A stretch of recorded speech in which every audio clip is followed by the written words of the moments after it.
North Carolina's playing great last 2 weeks. Certainly the smaller lineup for them has been really good. Allows them to stretch the court. I think obviously the three-point shooting is a little bit different from what you see with most North Carolina teams. They're shooting a lot more threes and making a lot of threes. And I think the other thing the smaller lineup does, it allows two guys, Strickland and Page, really almost having like 2 point guards on the floor, and you have great pace with two different guys. So the ball's coming at you unbelievably fast, and they're as good as anybody I've seen this year at finishing in transition. Is there anything similar in what they do with that smaller lineup to what Virginia did? Not really. Virginia is more motion. North Carolina actually does run motion, so I guess that is a similarity. It's just obviously the pace is different. They're a lot faster, although Virginia's playing faster now. They just come at you with unbelievable speed. And again, they're very skilled, highly skilled with their shooting.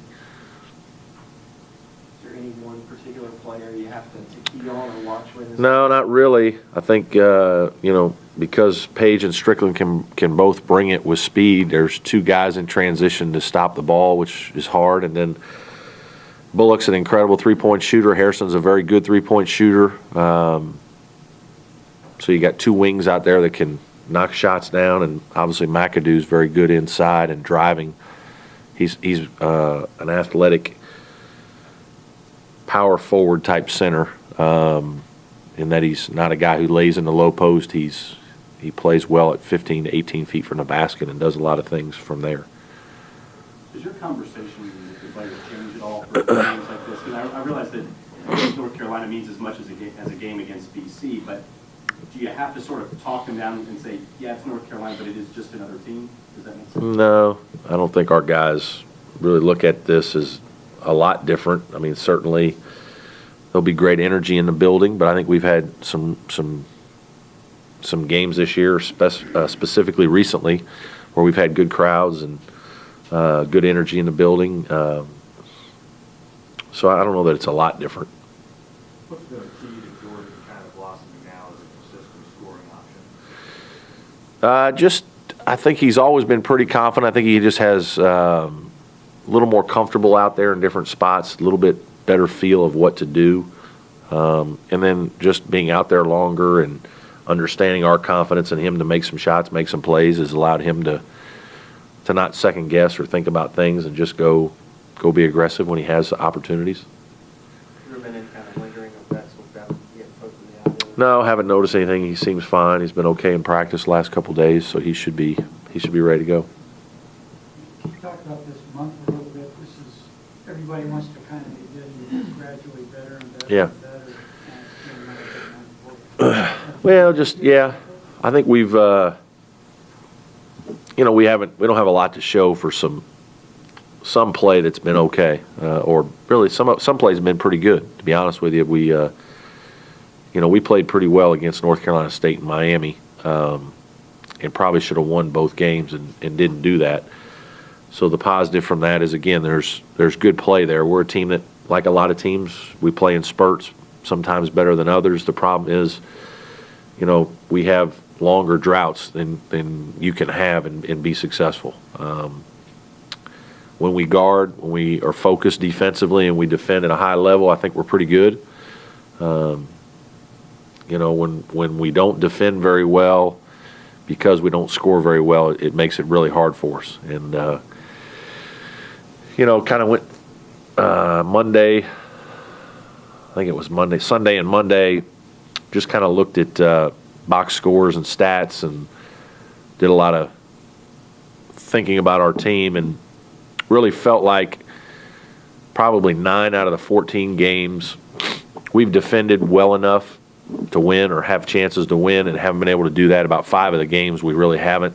And, when we don't defend at a high level, it's just hard for us because we're not going to win many scoring games.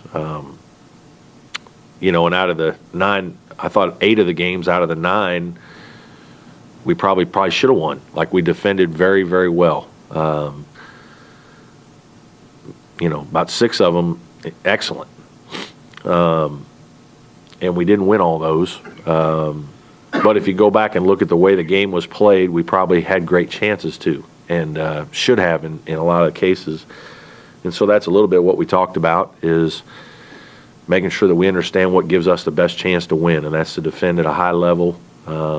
We've known all year that our margin is for error is a little smaller than some because we don't score it quite as well, and we can't be frustrated by not winning or poor offense at times, and just try to shorten our droughts as best we can, concentrate on free throws, and keep defending at a high level to give us chances to win, because we can beat some good teams when we play that way. We had, it would be wrong to say this is a tailspin, but like you said, you've had your moments this last 6 games. Have you had a team that's been kind of flat like this going into? Again, I don't think we've been flat. I think, at the end of the day, you're measured on wins and losses, and you're not winning, so it doesn't look good, and it doesn't feel good, and it's not good. But I think when you examine things closer, there are times when you have good teams even, and you're winning, but you're not playing that well. Sometimes you have teams that aren't as good or aren't having as much success, and you're really not playing as poorly as you might think. And there are times I don't think we've played that poorly. We played in spurts against Maryland. Certainly not good enough to win. And but NC State, at Florida State, Miami at home, those are 3 losses that stick out in my mind as games where we got the game played the way we needed to play to win, and we couldn't get it done. I don't think that means that we're not coming out flat, though. We're not coming out we're executing a plan. We're trying to do what we think gives us the best chance to win. We just didn't quite get it done, whether it was missed free throws or missed shots or a couple bad turnovers or a defensive mistake at the end. Those things happen, and ultimately you lost the game, so it's not good. But again, I don't think our guys have been flat. We were certainly flat at Virginia. We were flat a little bit at times at Boston College. But I don't know that it was that case all the time in the last 6 games. Tempo's been down in college basketball year by year. Possessions are declining. Why do you think that is? And why more coaches try to, like we see in college football, a lot of coaches try to increase tempo, to increase scoring. Why is that?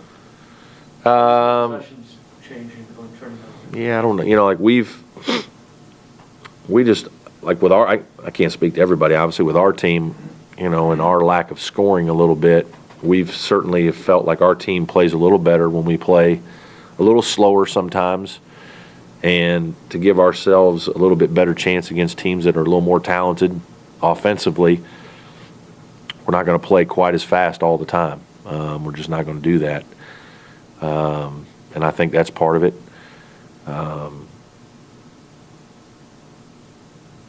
Certainly I think it's a way for coaches to try to control the game a little bit more, and maybe coaches are becoming a little more control freaks and wanting to have a say on what's going on. And with skill level maybe not being quite as good or what you want it to be, every possession seems to be really important.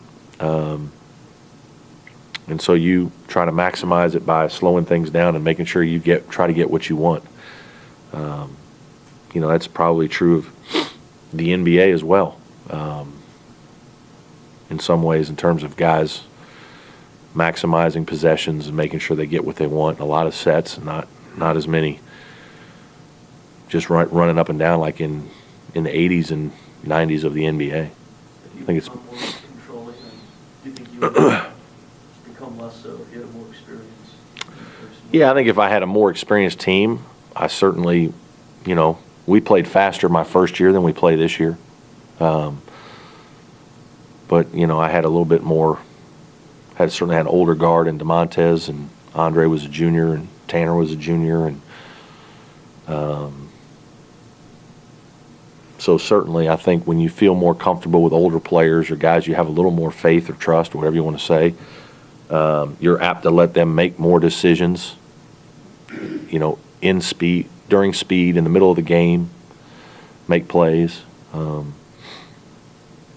of the other thing is, to be honest, I think when you're going inside more than maybe your strength is the perimeter. I think when your strength is the post, sometimes you're taking a little bit longer. If Devin Booker's getting rebounds or the game is going and we're trying to get the ball inside, we got to wait for Devin Booker to get down there, and we've got to do some things to make sure we get him a touch in the post and play out of that, as opposed to just going and playing and letting guys maybe shoot before he gets a touch. So I think that could contribute some too, because to be honest with you, I haven't really coached a lot of teams in my career where my post players have been the dominant players. At Wilmington and at Wright State, it was primarily perimeter guys that were our best players, and so they probably took more shots. And this year, through the course of the year, I think, we've tried to get Devin a lot of touches when we can, and sometimes it's a little slower to do that. The other thing is he's played a lot of minutes for us. He's playing 35 minutes a game probably, and playing slower allows us to keep him on the court a little bit more, as opposed to playing 30 minutes. Maybe he's playing 35 or 20, as opposed to 28, he's playing 36, because the game isn't moving quite as fast, and he can play 35 or 36 in a slower tempo game. So I think all those things are part of the reason, probably, to be honest with you.